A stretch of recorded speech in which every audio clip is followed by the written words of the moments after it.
भद्रकर प्रसिद्ध शैवपीठ आरड़ी स्थित आखंडोलमणि पीठरे जागर यात्रा सकाळु सकाळु भक्तंकर भिड़ लगी। भोर 4टारू सेवायतों द्वारा नीतिकांति कराई सर्वसाधारण दर्शन पहड़ खोल जाइछि। भद्रक जिला समेत विभिन्न जिलूर लक्ष लक्ष भक्तंकर समागम होइछि।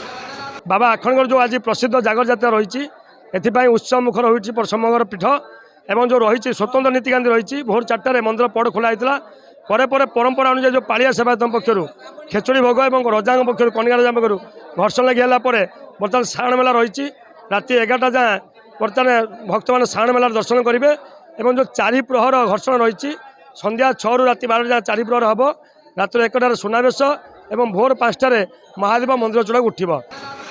शांति श्रृंखला रक्षापी भद्रक एसपी तत्वावधान में जड़े अतिरिक्त एसपी 4 जन डीएसपी 15 इन्स्पेक्टर और 9 प्लाटून फोर्स मुतयन होती। पानीय जल और अस्थायी स्वास्थ्य शिविर व्यवस्था करा जाइछि।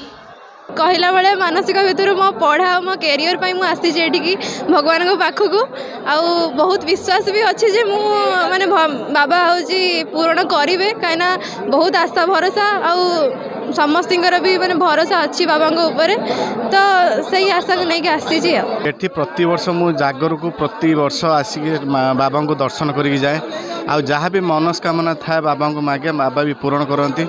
यहाँ मोर प्रथम थर नुहे मुझे बहुत थर आगु आसी ठाकुर बाबा को दर्शन कर जी भी विपदर मत बाबा भी रक्षा करठी मु देखुची माने भद्रक जिला प्रशासन एवं पुलिस प्रशासन तरफ पूरा शांति श्रृंखलार सह माने भक्त मान दर्शन छाड़ुं।